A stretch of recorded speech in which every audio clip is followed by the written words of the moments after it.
نشیب و فراز ہیں، جو مسائل کوئی قانونی ہیں، کوئی آئینی ہیں، کوئی جسمانی ہیں، کوئی نفساتی ہیں، معاشرتی ہیں، خاندانی ہیں، ہر آدمی کے ساتھ پرابلمز ہیں، وہ سوچے کہ یہ میرے اپنے کسی عمل کا رد عمل ہے، اب وہ عمل کیا ہے مجھے کچھ پتہ نہیں جس وجہ سے ہے، لہذا اللہ تبارک و تعالیٰ سے رجوع کروں۔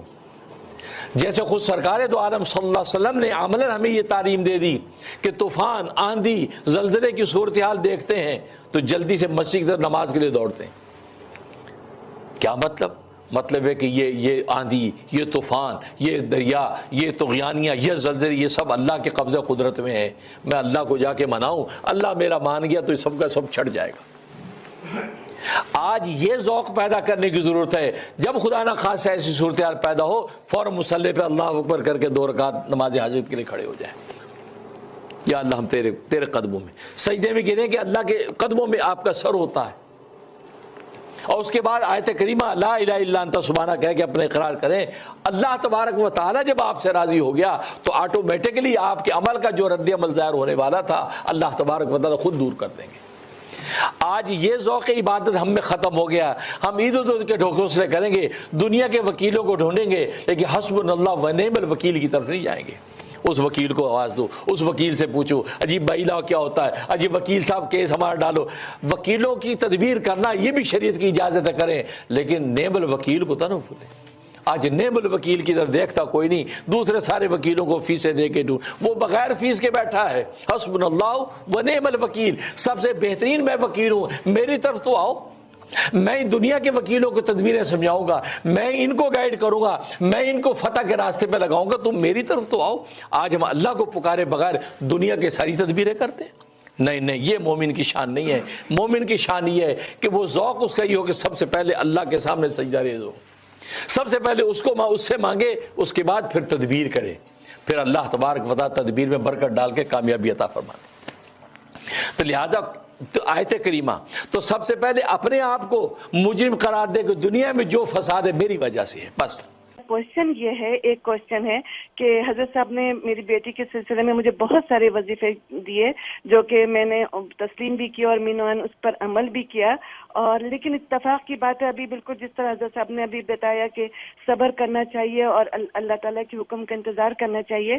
اور میں بھی انتظار میں ہوں، لیکن میں حضرت صاحب سے ایک مشورہ یہ لوں گی کہ میں آیت کریمہ کا ختم کروانا چاہتی ہوں، کہ حضرت صاحب مجھے اس بات کی اجازت دیں گے، اور یہ میں پوچھنا چاہوں گی کہ کیا 1.25 لاکھ ہی دفعہ اس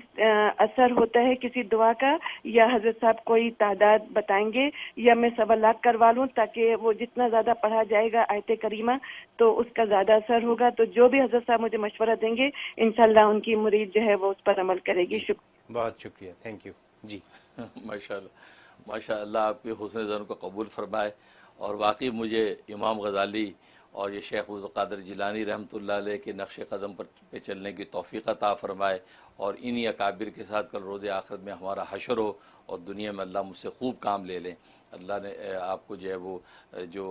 وہ دیا، ایک محبت اور عقیدت دی ہے، اس میں اللہ مزید اضافہ کرے، اور مجھے بھی اس قابل بنایا کہ واقعی میں آپ حضرات کے لیے علم و معرفت کا مینار بن جاؤں۔ اور باقی آپ نے جو سوال کیا ہے اس کے بالکل آپ بھی آیت کریمہ کا ختم کروا سکتی ہیں، اس میں مختلف تعدادیں اپنی اپنی بساط کے مطابق، آپ 10,000 مرتبہ بھی کر سکتی ہیں، 25,000 بھی کر سکتی ہیں۔